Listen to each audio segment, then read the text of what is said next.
Gloria a Dios. Nuevamente, hermanos, paz de Cristo. Le damos gracias a Dios por esta oportunidad que nos da ya de terminar con esta serie de enseñanzas. Nada más les aviso, mi mamá me dejó la lista. Ya están todos los que llegaron hasta hace un momentito. Los que están, los que no están, pero mientras ya los haya anotado, ya cuenta. Así que, hermanos, ya está para lo que, de todos modos, yo voy a añadir un poquitito más también para motivarlos.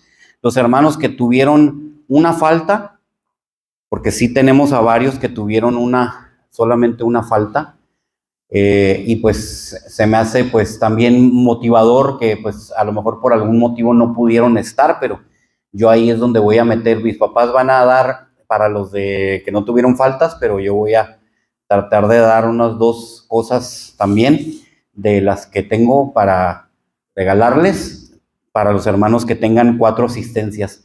Porque pues este mes fue de 5 jueves, entonces vamos a comenzar. Como les dije, hermanos, son diferentes tipos de temas, diferentes cosas que pudiéramos hablar. Hay muchas cosas de las que pudiéramos hablar. Y de lo que me comentó hermana Mirna, el pastor se va a encargar de ese tema, pero sí se va a tocar, en nombre del Señor. Y pues les agradezco también a los que ahorita nos están viendo por YouTube. También todos estos temas, hermanos, están en YouTube, por si usted los quiere volver a ver, si se perdió alguno, ahí van a estar. Pero sobre todo el día de hoy, hermanos, vamos a ver ahora esto, la arqueología de la Biblia. ¿Para qué sirve la arqueología? ¿Qué es la arqueología? Eso lo vemos, por ejemplo, arqueología existe en todo el mundo. Regularmente es una ciencia que se encarga de mirar, catalogar todo lo que son los restos que pudieron haber sido de alguna civilización o algún pueblo que vivió en cierto lugar. Y la arqueología es una ciencia que permite determinar por medio de ciertas cosas que se encuentran, sobre todo puede ser por alfarería, los utensilios que utilizaba, los utensilios que la gente, valga la redundancia, utilizaba para sus necesidades, para comer, para el agua, para diferentes razones. Pues los alfareros, que son los que hacen esas vasijas, hacían diferentes diseños. Algunos lugares tenían símbolos específicos, diseños específicos, y con base a esos, a veces pedazos de alfarería que encuentran en algún sitio, pueden con eso darle una fecha. La arqueología tiene muchas áreas que se pueden estudiar. Hay unos que se especializan en lo que es la alfarería de diferentes lugares, y lo que pueden hacer es, por ejemplo, determinar la alfarería que se ha encontrado en otros lugares en donde ya han establecido una fecha. Si la encuentran en otro lugar, pueden establecer también una fecha. Pero hay lugares, hermanos, como lo es la ciudad de Jerusalén que ustedes están viendo en la foto. Jerusalén es un caso especial. Jerusalén ha sido conquistada aproximadamente unas 20 veces aproximadamente. Y cada vez que era conquistada, regularmente, ¿qué era lo que pasaba cuando llega un conquistador? Sobre todo en la antigüedad. ¿Qué hicieron los españoles cuando llegaron aquí a México y conquistaron a los aztecas? ¿Qué fue lo que hicieron con la ciudad de México, Tenochtitlán? La destruyeron.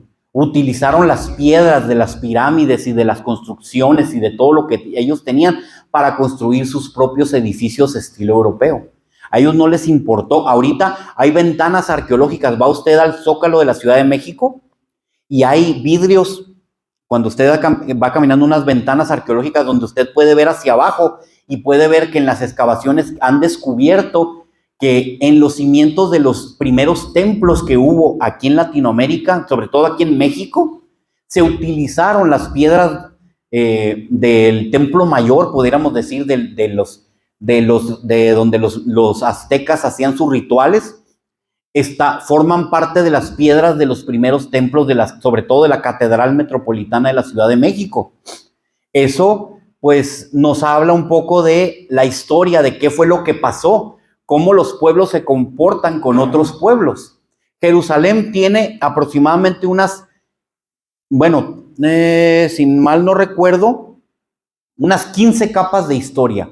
Si usted allá en la ciudad vieja de Jerusalén, esta que está amurallada, sobre todo esta área que se alcanza a ver, que es el monte del templo, eso que está ahí es una escalera, esto es un camino que le permite, solamente por aquí se pueden entrar los turistas a lo que es el área donde estaba el templo de Salomón, que es donde ahorita está esta cúpula dorada. Solamente por ahí, a pesar de que hay aproximadamente unas 8 o 9 diferentes entradas por donde ahí solamente los musulmanes, los que son musulmanes pueden entrar por ahí y entrar y salir a la hora que sea.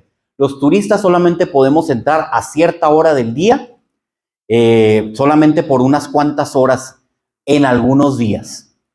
Pero aquí nosotros, cuando usted escarba aquí, sobre todo cuando han hecho remodelaciones aquí, han encontrado capas de historia por los diferentes reinos o personas que han dominado esa área. ¿Qué era lo que hacían? Destruían, tapaban y sobre eso volvían a construir. Destruían, tapaban y volvían a construir. Desde el tiempo, ahí pueden datar ellos desde la época cananita, luego de la época de cuando el reino de Israel dominó. Después llegaron, después del reino de Israel llegó Babilonia, después llegó Grecia, primero llegó Babilonia, luego llegaron los persas, después llegaron los griegos, luego los romanos.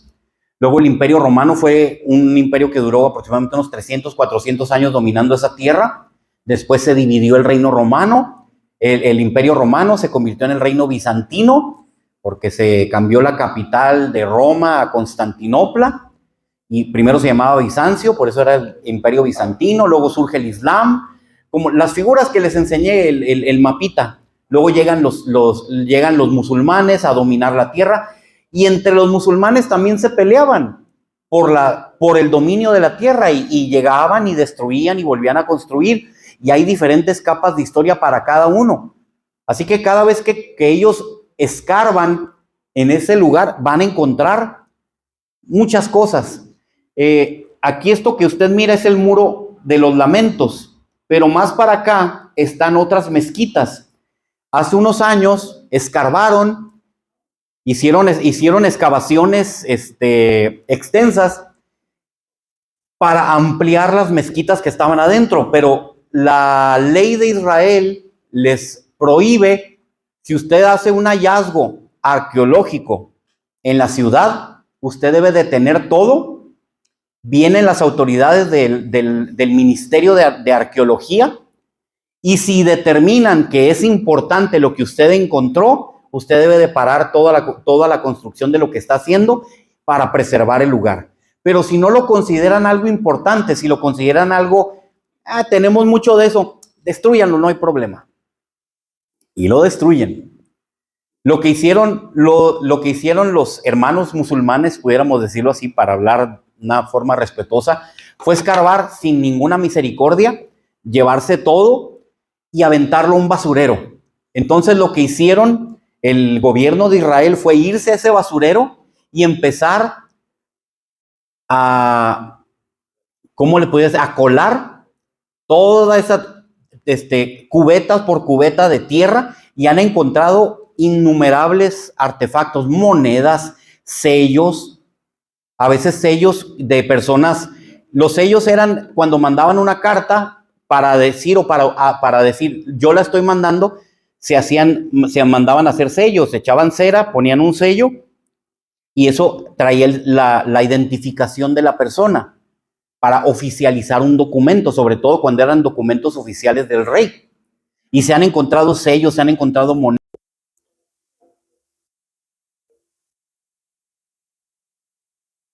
Muy bien, vamos a empezar otra vez. Ya está grabando. Ok. Entonces, hermanos, ¿En qué me beneficia o en qué me perjudica la arqueología, por lo menos a mí, o en nuestro conocimiento? ¿En qué podríamos estudiar o qué nos podría beneficiar al estudioso de la Biblia, pues habitual, el normal, el que viene aquí a la iglesia y escucha la palabra de Dios? ¿En qué me puede beneficiar la arqueología? En lo que me puede beneficiar, hermano, es de que la arqueología me da a mí pruebas de que lo que está aquí escrito es real. Lo que está aquí es palabra de Dios. Amén. Esto es palabra de Dios, y lo que está aquí, hermanos, me da pruebas. No son fantasías, no son historias que alguien se inventó, son solamente cosas, son historias que existen, a diferencia de otros libros, que no hay pruebas arqueológicas. Por ejemplo, del libro del Mormón, de la Iglesia de Jesucristo de los Santos de los Últimos Días. Ellos tienen su libro sagrado, que es el libro del Mormón. Tienen diferentes otras escrituras que dicen que son antiguas, que las escribió el libro de Abraham y otras cosas, que no hay pruebas de los pueblos que aparecen en el libro del Mormón, que son diferentes pueblos que, según esto que sucedió ahí en Estados Unidos, la vida de estas personas que dicen que son las tribus perdidas de Israel, que se fueron a establecer aquí, y que Jesucristo vino y se apareció después de su muerte y de su resurrección, se apareció aquí en América. Y por eso esa iglesia se fundó, y por eso después Jesucristo se le apareció a este hombre, José Smith, en Estados Unidos en los años 1820, 30, y le reveló que no, que todas las iglesias estaban mal, que ahora le estaba trayendo la nueva revelación. Y así todo ese tipo de grupos siempre traen a un hombre que dicen que recibió una revelación, en el que dicen, todos están mal, yo te voy a revelar ahora que yo estoy bien. Lo que yo te estoy revelando es la última revelación y tú eres el profeta.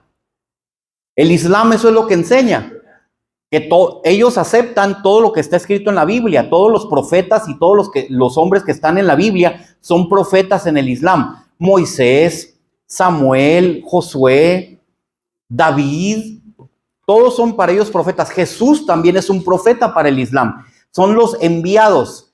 Dicen que Dios ha enviado hombres con mensajes para la humanidad, pero que todos, por la misma maldad del hombre, han rechazado el mensaje, han matado a los profetas o a los mensajeros, y se ha corrompido el mensaje.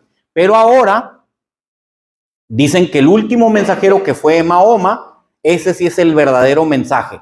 Este es el último mensaje y te tienes que someter. Y pues dicen que, bueno, eso es hablar de otro tema. Pero ¿en qué me beneficia a mí la arqueología? Es lo que vamos a ver el día de hoy.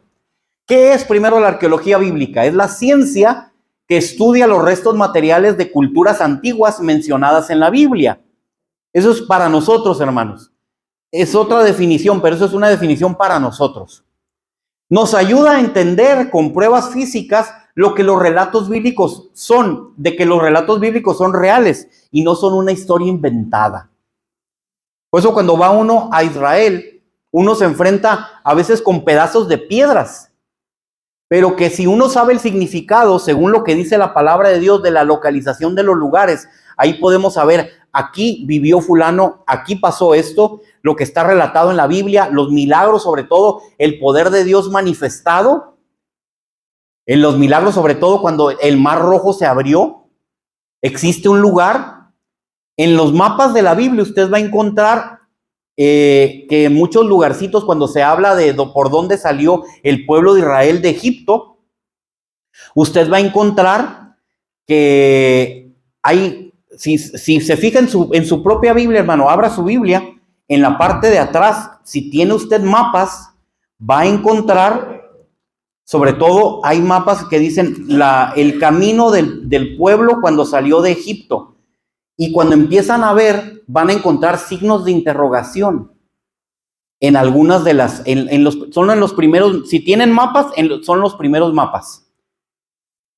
Ahí van a encontrar cuando caminó, dice la ruta que está marcando de cuando el pueblo de Israel salió de Egipto. Y ahí, hermanos, siempre hay interrogatorios de dónde fue exactamente, lo que relata el libro de Éxodo. Entonces hay gente que se ha encargado de verdaderamente verificar dónde fue exactamente. Y encontraron, bueno, eso lo vamos a ver más adelante, y han encontrado evidencias más sólidas de que respaldan lo que dice la palabra de Dios. Porque muchas de las veces para entender o para ver, por ejemplo, reconocer a un lugar, a un sitio arqueológico que encuentran, necesitan un texto antiguo que respalde o que le dé, por decir así, validez al lugar que están estudiando o que están tratando de descubrir. Y posiblemente dicen, no, pues este es el lugar posible de tal lugar o de este lugar. Entonces vamos a ver, hermanos, aquí vemos a unos hombres aquí, porque la arqueología, cuando encuentran algo, ¿cómo creen ustedes que ellos escarban? Con retroexcavadora no. Ellos empiezan con un piquito pequeño, a veces con brochitas. Encuentran algo y con brochitas van quitando la tierra poco a poco, porque son cosas que a veces son muy frágiles, que en cuanto les da el aire se desbaratan. A veces hay que tomar fotografías, hay que poner símbolos que indican la longitud o algo así para que se den una idea. Entonces, hermanos, ¿qué métodos se utilizan ahorita para la arqueología? Y sobre todo la arqueología bíblica. Lo que ustedes están viendo ahorita, este montículo que está muy diferente a todo lo demás que estamos viendo, esto es la ciudad de Jericó. Es una vista aérea de la ciudad de Jericó. Si vemos el libro de Josué, ¿qué fue lo que pasó en Jericó? Se cayeron las murallas. Es la historia, una de las historias de las batallas más famosas. ¿Qué fue? El pueblo de Israel por 7 días le dio una vuelta a la ciudad y el séptimo día le dio 7 vueltas. 7 vueltas. Y a la séptima vuelta, los sacerdotes sonaron sus cuernos, sonaron sus trompetas y el pueblo gritó y los muros se cayeron. Y hay evidencia, hermano, de que los muros sí se cayeron y que respaldan lo que dice la palabra de Dios. Tengo citas bíblicas que respaldan cada uno de los sucesos que pasaron ahí. Hasta pudieron identificar en qué época del año fue, porque aquí en la palabra de Dios dice en qué época del año ellos llegaron, cuándo cruzaron ellos el río Jordán, dónde acamparon y cuándo atacaron. Entonces, hermanos, es algo fascinante. A mí pues el Señor nos concedió a mi familia en agosto visitar este lugar y ser testigos de que en realidad existe este lugar, que es una evidencia del poder de Dios, de que cuando el pueblo clama, Dios responde. Porque ahorita van a ver ustedes, después de hicieron una recreación de Jericó, van a ver cómo estaba verdaderamente la ciudad fortificada para aquellos entonces. Entonces, el primer método que vamos a ver es la prospección, que quiere decir la identificación de sitios potenciales. ¿Qué es? Precisamente eso. Llegas a un lugar, sobre todo este montículo que se mira aquí, se le conoce como un tel. ¿Qué es un tel? Ahorita lo vamos a ver. Hay muchos lugares, las ciudades antiguas eran construidas de esa manera. Levantaban primero una barda como un tipo muro de contención y dentro de esa barda echaban tierra.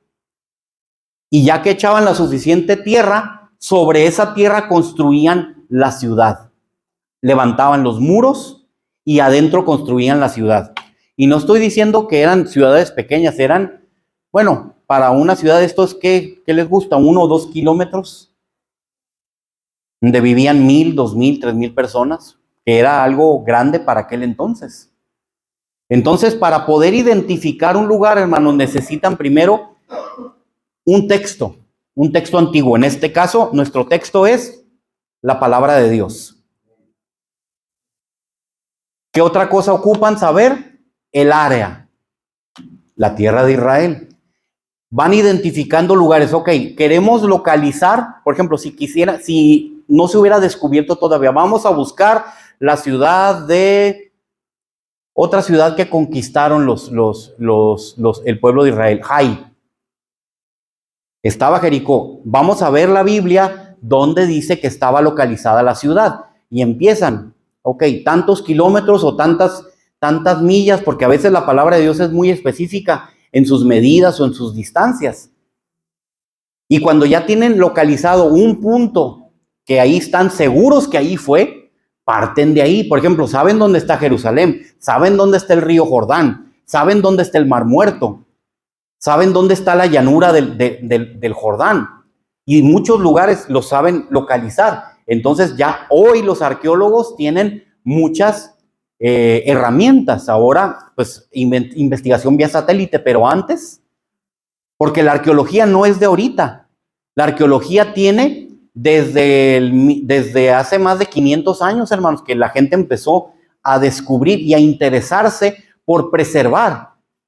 Porque por mucho tiempo, ¿qué era lo que hacían? Ah, sí, hay algo de algún pueblo aquí, pues tápalo y construye arriba. Hay muchas ciudades antiguas que eso fue lo que hicieron. Hasta hace poco se empezaron a preocupar qué es lo que hay debajo de nuestros pies. Tijuana, pues somos una ciudad relativamente joven, si nos pusiéramos a hablar de Tijuana. Somos una ciudad joven. Si escarbamos, no vamos a encontrar ciudades antiguas sepultadas, ¿no?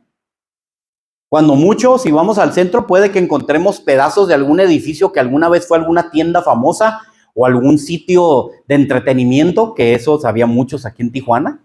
De eso sí era famoso Tijuana.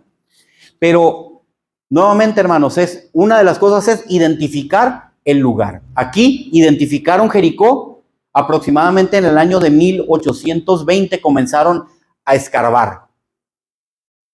Ha habido aproximadamente de 3 grupos de arqueólogos que han hecho excavaciones en Jericó, como un ejemplo, e identificaron el lugar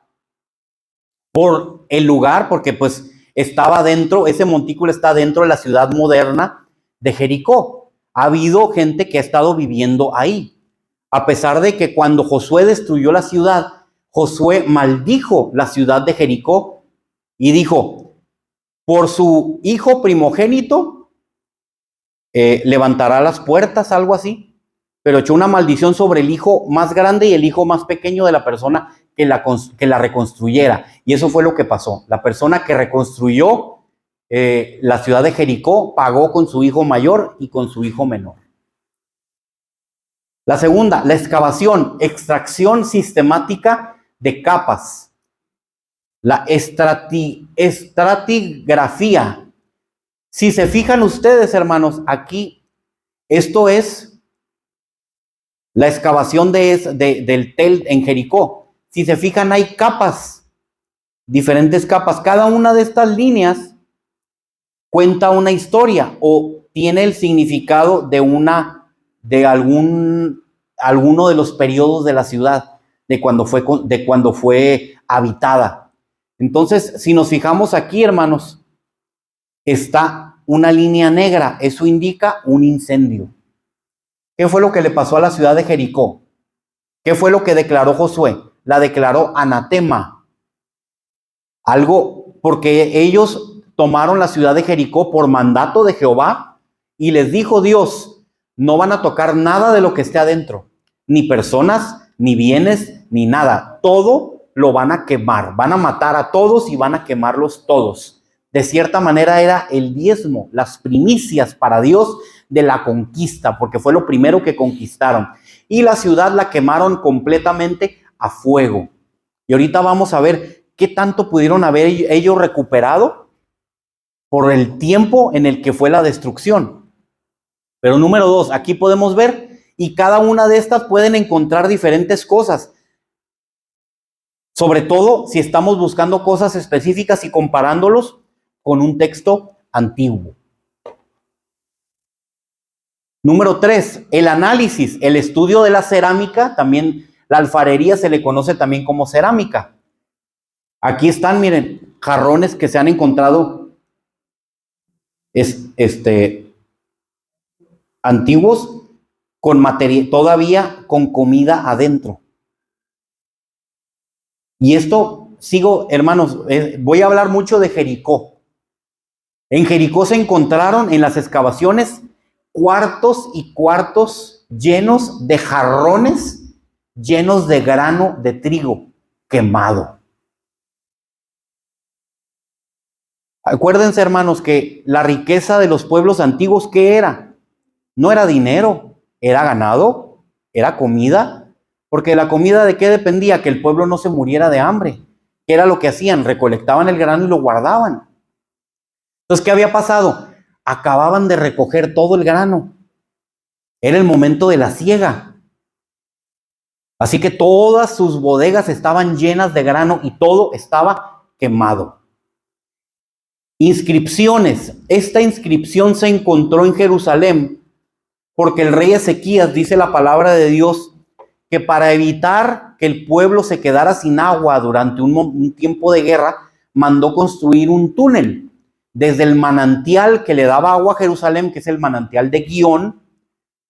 Por cierto, me ha tocado meterme a ese túnel y sí está completamente oscuro, tiene que andar uno con un short y con una lámpara para poder estar ahí. Son aproximadamente 500 metros que uno tiene que caminar, medio kilómetro por debajo. A veces puede uno estar derecho, a veces tiene uno que agachar completamente para poder andar por ese túnel.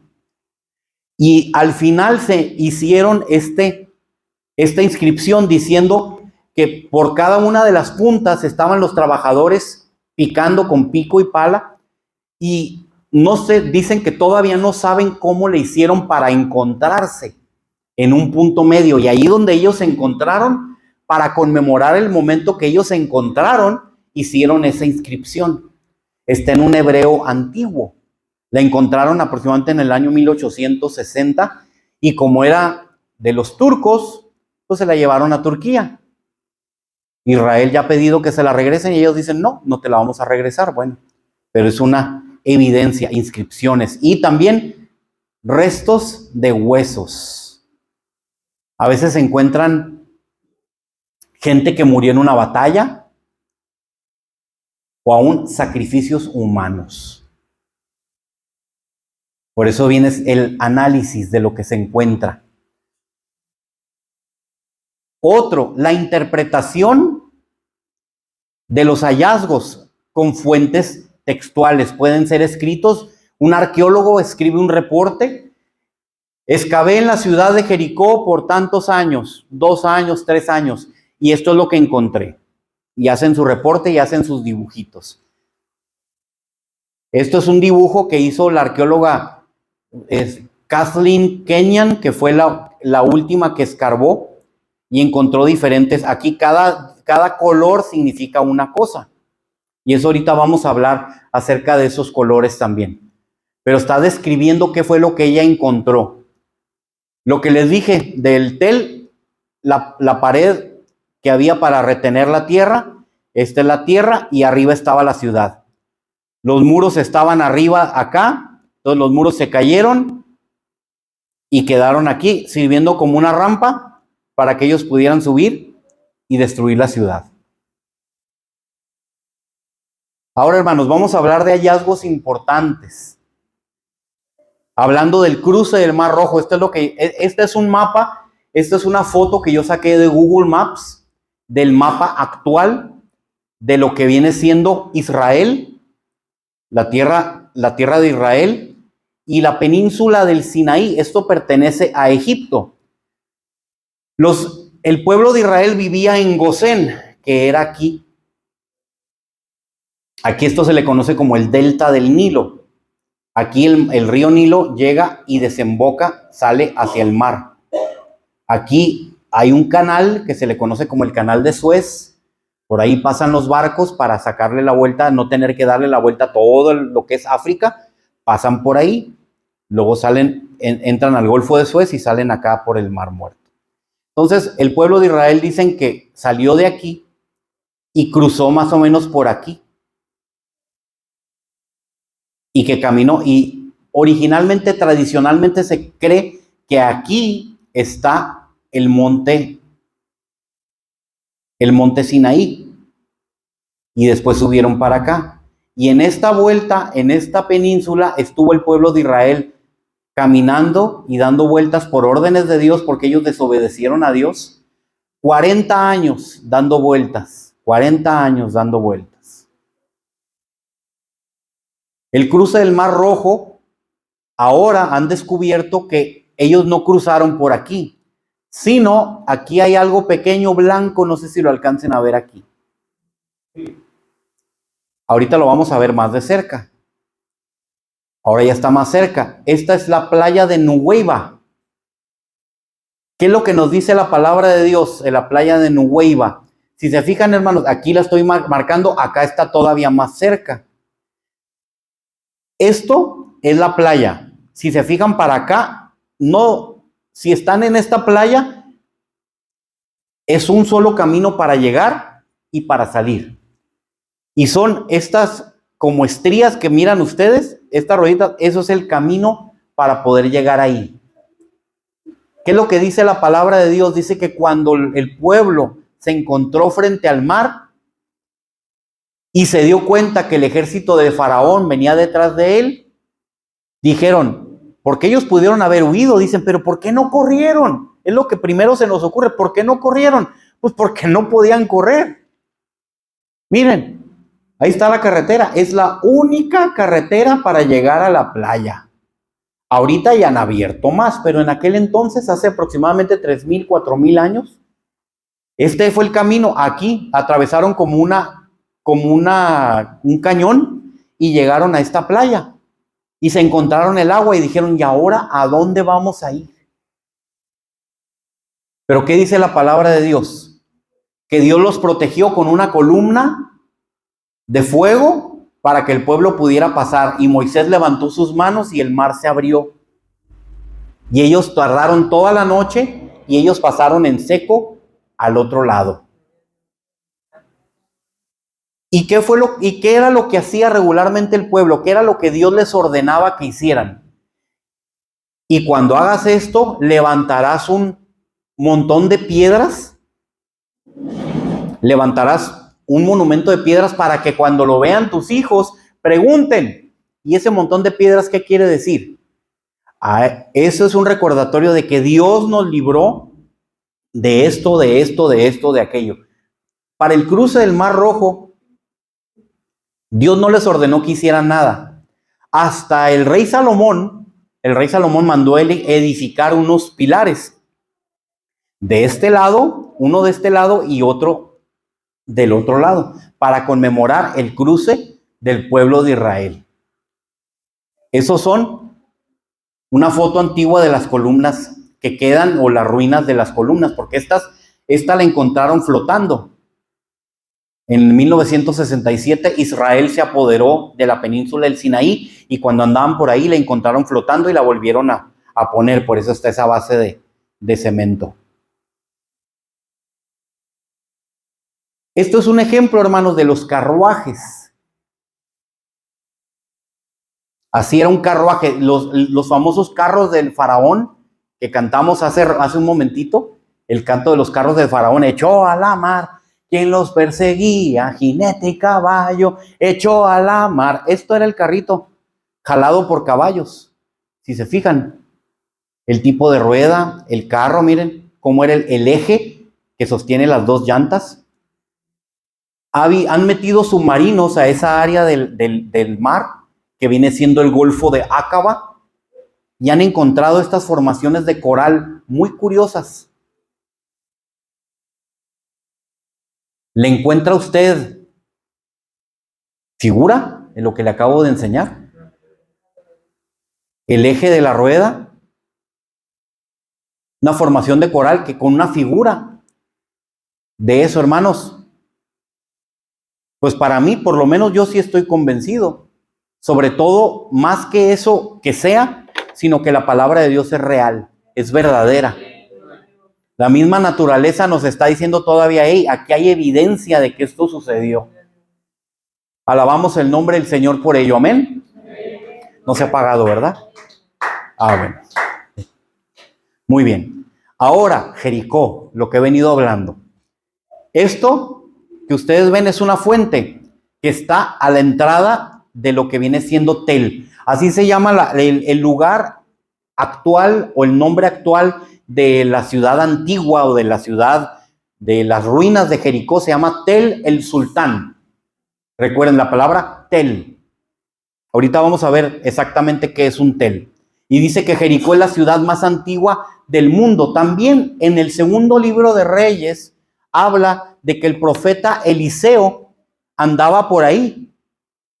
Y los profetas le dijeron, Señor mío, ora por estas aguas porque son malas, no podemos tomarlas. Y Eliseo oró y echó un palito al agua, al manantial que estaba ahí, porque eran aguas amargas, aguas que no podían tomar.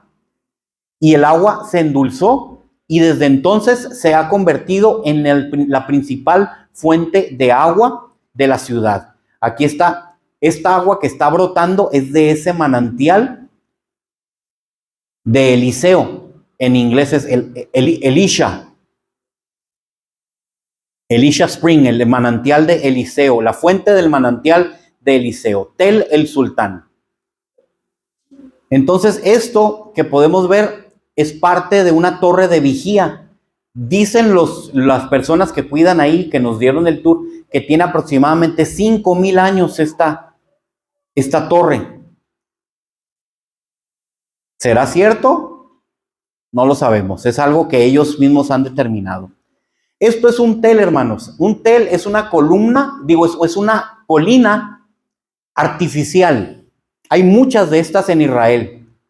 Esta es hecha por el hombre, no es natural, no es formada naturalmente. Se construye una barda alrededor y empiezan a rellenar de tierra y empiezan a rellenar de tierra. Y sobre esto empiezan a construir murallas, casas, edificios. Hay veces que estos tel son grandísimos. 10, 20 kilómetros. La ciudad de Nínive está enorme. Han encontrado las ruinas de Nínive. Y donde han escarbado, pues hermanos, para escarbar no es nada más hacer un hoyo. Tienen que tener mucho cuidado, tienen que hacerlo por cuadros. A veces por cuadritos como del tamaño del tile que tenemos aquí enfrente. Por eso van haciendo el hoyo y haciendo el hoyo y haciendo el hoyo. Entonces, hagan de cuenta que es como un pastel.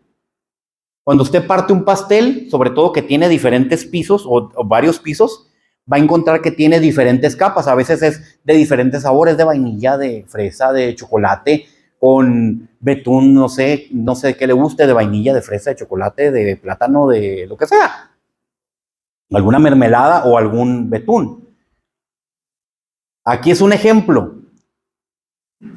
Así es, un tel es como este pastel, hermanos. Cuando usted lo corta, va a encontrar diferentes capas. Aquí encontramos pan de vainilla, pan de chocolate, pan de vainilla, pan de fresa. Así, cuando van escarbando, van encontrando estas capas de historia. Era lo que yo le decía. Los arqueólogos tienen que escarbar hacia abajo, revelando las diferentes capas de historia. Y esto no nada más es aquí, es en todos lados. Tienen que tener cuidado, sobre todo cuando hay mucha historia de por medio. Entonces, esta es una imagen en inglés, pero les voy a explicar. Esto viene siendo la explicación de Jericó. Primero hicieron el muro para retener la tierra, pero la empezaron a formar hacia arriba. Pero este muro de aquí retenía al principio la tierra que iban echando. ¿Para qué? Para que se fuera sosteniendo. Tenían que hacer como un cerquito, para hacer como quien dice los cimientos. Y sobre eso construyeron un muro adicional de adobe, que ahorita vamos a ver. Esto viene siendo, esta pared que vemos aquí en Jericó, viene siendo esta pared. Son las ruinas de esa pared. La pared de retención. Estas fotos no las agarré de internet, estas sí son fotos mías. Yo las tomé. Precisamente ese es el lugar hacia donde los muros se cayeron, hacia enfrente. Ahorita vamos a ver cómo. Esto, hermanos, es una recreación de la ciudad de Jericó. Aquí tenemos abajo el muro de retención, rodeando la ciudad. En medio de estos dos había casas. y después un muro de adobe, donde había un palacio y diferentes calles y ciudades aquí. Creemos que cuando Josué mandó a los 2 espías a entrar a la ciudad para reconocerla, ¿en dónde se quedaron? ¿En la casa de quién? De Rahab, una prostituta, una ramera. Y ella tenía su casa sobre el muro, porque también sobre el muro construían sus casas. Y al parecer era una prostituta famosa. Porque qué casualidad, era ella y vivía ahí sobre el muro. Entonces cuando ella los escondió, ¿qué fue lo que echó sobre de ellos? Manojos de trigo. Así los pudo esconder. ¿Por qué tenía ella tantos manojos de trigo al grado que los pudo esconder? Porque era el tiempo que acababan de recoger todo el grano. Y los pudo bajar por el muro para que pudieran ellos escapar. Esta es otra vista, hermanos, del muro. Esto es lo que los hijos de Israel, cuando dieron la vuelta, miraban esto, hermanos. Así que imagínense, daban la vuelta y nosotros, ¿cómo vamos a poder entrar ahí? Jericó era una de las mejores ciudades fortificadas en toda la tierra de Canaán. Si una ciudad podía presumir que tenía buena seguridad, era Jericó. Así que, hermanos, imagínense el pueblo, el ejército marchando por ahí y mirando los muros hacia arriba. Y la misma gente desde el muro mirándolos. ¿Y qué es lo que dice la palabra de Dios que les decían? No van a poder tomarla. Pero ellos, ¿qué era lo que tenían? Tenían miedo. Porque iba el pueblo, no atacaba, pero dieron por 7 días una vuelta. Y al terminar la vuelta, sonaban la trompeta a los sacerdotes. Pero el 7º día, 7 vueltas, y a la 7ª vuelta, tocaron las trompetas. Así que imagínense, hermanos, esta era la vista de la ciudad. Aproximadamente una persona podía caber a la mitad de esto y hacia arriba. Era intimidante, la ciudad de Jericó era muy intimidante. Estamos hablando de hace más de 4,500 años. Así que imagínense ser uno de los del pueblo que llegaron a conquistar esa ciudad. Pero ellos no tenían miedo. ¿Por qué? Porque confiaban que Dios les iba a dar la victoria. Entonces, este era el muro de aquí arriba. Este era el muro que marca esta parte de aquí, el muro de retención, y arriba estaba un muro de adobe. Entonces, ese muro se cae hacia enfrente y sirve como una rampa, porque dice la palabra de Dios que los hijos de Israel subieron a la ciudad de Jericó. Cuando usted mira en la Biblia que dice, y subió Jesús de Galilea y subió a Nazaret, literalmente el Señor para llegar a Galilea, a Nazaret, del mar de Galilea, hagan de cuenta, el mar de Galilea está aquí abajo, el mar de Galilea está aquí abajo, y el Señor tenía que subir los montes porque Nazaret está en medio de los montes. Así que el Señor literalmente tenía que subir. Siempre, y subió, y subieron. Están diciendo y están hablando literalmente que alguien subió. No es nada más de que ven para acá, sube acá. No es nada más que vengan a un lugar, no, literalmente van a entrar o van a subir, o un monte, un cerro, o algún lugar alto. Entonces, eso fue lo que pasó allí. Entonces, al subir, el pueblo de Israel tocaron las trompetas, los muros se cayeron. La casa de Rahab le dijeron, cuelga un hilo de grana para que sepamos dónde está tu casa, y ese pedazo de la casa no se cayó. Y todavía existe, yo no tengo la foto, mi hermana sí la tomó la foto, de algo que los arqueólogos le dicen que es la casa de Rahab. ¿Por qué lo identifican como la casa de Rahab? Porque es la única casa que está completa. En todo lo que encontraron de la ciudad que han escarbado, es la única casa que está completa y cerca de un pedazo de un muro. Por eso le dicen, esta es la casa de Rahab. ¿Y quién fue Rahab? Si lo vemos en la historia, ella fue parte del pueblo, porque ella se casó y entró en el linaje de Judá y fue, no sé si bisabuelo o tatarabuela del rey David. Dios siempre se ha encargado de premiar a quienes le obedecen, porque ella se apartó de su vida, ella fue salvada y fue incorporada al pueblo para servirle a Dios, porque ellos reconocieron de que el Dios que los había sacado de Egipto, había partido el Mar Rojo, había partido el Jordán, había hecho muchos milagros, ya habían derrotado a 2 reyes, a Og, rey de Basán, y a otro rey, y a Sehón, y a Og. Eran 2 reyes poderosos que estaban del otro lado del Jordán. Los derrotaron y se quedaron con sus tierras. Entonces decían ellos, ¿quién los ayudó? Porque eran un grupo pequeño contra ejércitos grandes. Dice la palabra de Dios que derrotaron en una batalla 7 reyes. ¿Cómo lo pudieron hacer? Solamente por medio de Dios. Entonces los muros se caen, hermanos, y la ciudad se quema.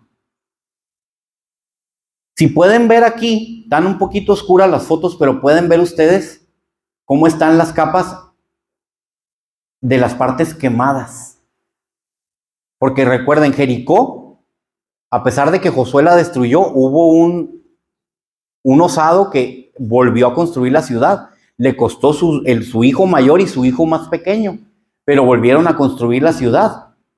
Entonces hay más capas de historia ahí. Y están los cuartos que les mencioné con el grano quemado. Evidencia de que no dejaron absolutamente nada. Aquí están, esta es una foto moderna. Estos jarrones se podían ver, pero ahorita con el conflicto que ha habido y como Jericó está en territorio palestino, los palestinos poco a poco sistemáticamente fueron tapando lo que ya habían descubierto para borrar y empezar a borrar toda evidencia de que Israel alguna vez estuvo ahí. Y estos jarrones ya no existen. Donde se podía ver el grano, eso ya no existe. Lo taparon. No se puede hacer nada al respecto. Entonces, hermanos, ¿qué dice la palabra de Dios? En Josué 6:20, ¿alguien lo puede leer, por favor? En voz alta, por favor, fuerte. Josué 6:20. Ahí estamos hablando ya de lo que dice la palabra de Dios sobre Jericó. Entonces el pueblo gritó y los sacerdotes tocaron las bocinas. Y aconteció que cuando el pueblo hubo oído el sonido de la bocina, gritó con gran vocerío y el muro se derrumbó. El pueblo subió luego a la ciudad, cada uno derecho hacia adelante, y la tomaron.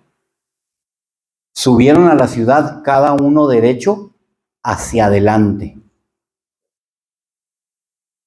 O sea, no solamente se cayeron los muros, les facilitaron la entrada porque todos esos, porque eran muros de adobe, eran lodo, se cayeron. ¿Y qué fue lo que pasó? Les facilitaron la forma de subir a la ciudad, porque la ciudad se quedó completamente indefensa. Ahora, Josué 6:24, poquito más adelante. Y consumieron con fuego la ciudad y todo lo que en ella había. Solamente pusieron en el tesoro de la casa de Jehová la plata y el oro y los utensilios de bronce y de hierro. Se quedaron con eso, pero fue puesto en el tesoro de la casa de Dios. ¿Por qué? Porque Dios le había dicho, todo eso es mío, no hay botín de guerra aquí. Porque cuando ellos conquistaban un pueblo, siempre existía el botín, siempre existía lo que se podían quedar, los despojos. Pero aquí les dijo, no, aquí no van a tomar nada. Y las últimas citas, Josué 3:15. Cuando los que llevaban el arca encontraron en el Jordán y los pies de los sacerdotes que llevaban el arca fueron mojados a la orilla del agua, porque el Jordán suele desbordarse por todas sus orillas todo el tiempo. todo el tiempo de la siega. de la siega. Entonces aquí, hermanos, nos está diciendo que en el tiempo que ellos cruzaron el Jordán era el tiempo de la siega, porque para llegar a Jericó ya era porque ya la iban a tomar. Tardaron aproximadamente 3 días en llegar, porque llegaron, cruzaron. Luego dice en Josué 5:10, dice, y los hijos de Israel acamparon en Gilgal y celebraron la Pascua a los 14 días del mes por la tarde. La Pascua se celebra aproximadamente en abril o en lo que es Semana Santa, marzo o abril. Entonces era en el tiempo que ellos recogían el grano. Y la última cita es el 6:18, que dice, pero vosotros guardaos del anatema, ni toquéis ni toméis alguna cosa del anatema, no sea que hagáis anatema el campamento de Israel y lo turbéis. Hubo un hombre que tomó un lingote de oro, un manto babilónico y no sé cuántas piezas de plata. ¿Y qué fue lo que provocó? Los escondió, dice que en medio de su tienda. Provocó que la próxima batalla la perdiera Israel porque había pecado oculto. Por eso nosotros ahora hablamos, anatema aquí se está refiriendo a lo que era apartado para Dios. Por eso les decían, no toques del anatema, tanto la ciudad como los bienes, porque lo que ellos, dice la palabra de Dios, que lo que ellos agarraron, lo que ellos tomaron, fue para la casa de Dios, pero lo que no tomaron fue ofrecido a Dios como un holocausto. Una ciudad fue ofrecida en holocausto a Jehová. Por eso les decía, no toques del anatema. Y ahora el anatema se le ha también dado el significado de un pecado oculto. Porque ¿qué fue lo que le hicieron a este hombre? Porque Dios lo empezó a revelar. Ok, yo te voy a revelar quién fue. Vas a poner a todo Israel por sus tribus. Y vas a ir pasando por cada una de las tribus, yo te voy a indicar. Y fue primero esta tribu, y de la familia de fulanito, y de esa familia sutano, y vas a agarrar. Y ya de esos, pues los jefes de las familias, ya tomó al que había tomado eso y le dijo, da gloria a Dios, hijo mío, y revélame tu pecado. ¿Qué hiciste? Porque gracias a ti perdimos. Y ya dijo, pues pequé y agarré de lo que no debí de haber agarrado. Ok, entonces tú trajiste la maldición sobre ti.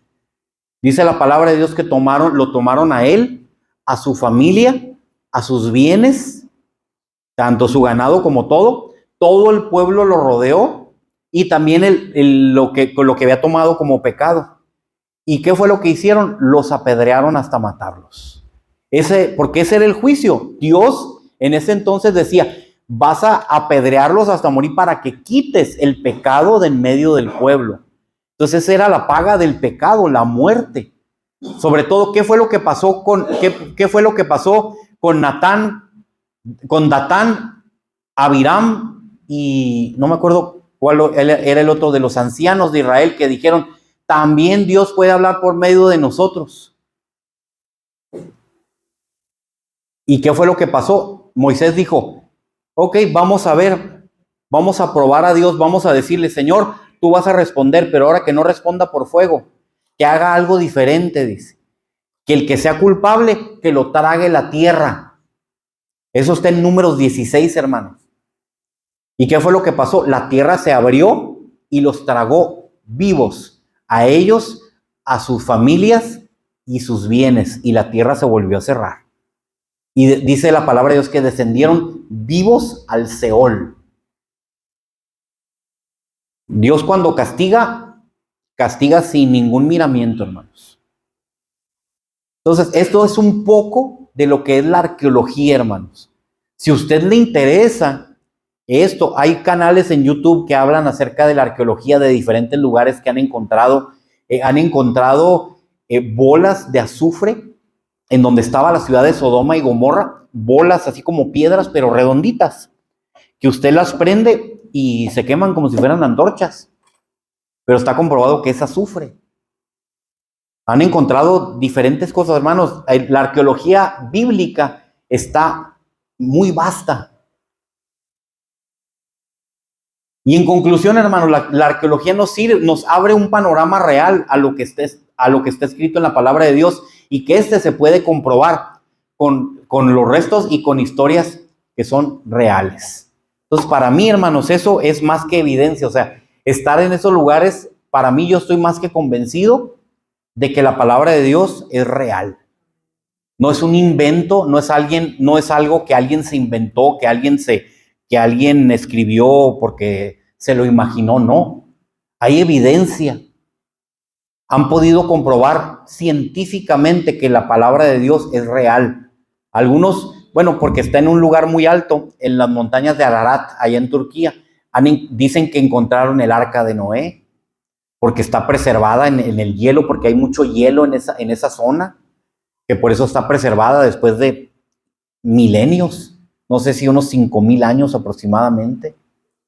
Y otras cosas que están en la palabra de Dios y que hemos podido comprobar que así es, que ahora hay muchas ciudades modernas sobre esas ruinas, pero hermanos, la palabra de Dios, a pesar de que muchos han dicho que son mentiras, no, hermanos, la palabra de Dios científicamente está comprobada de que es real.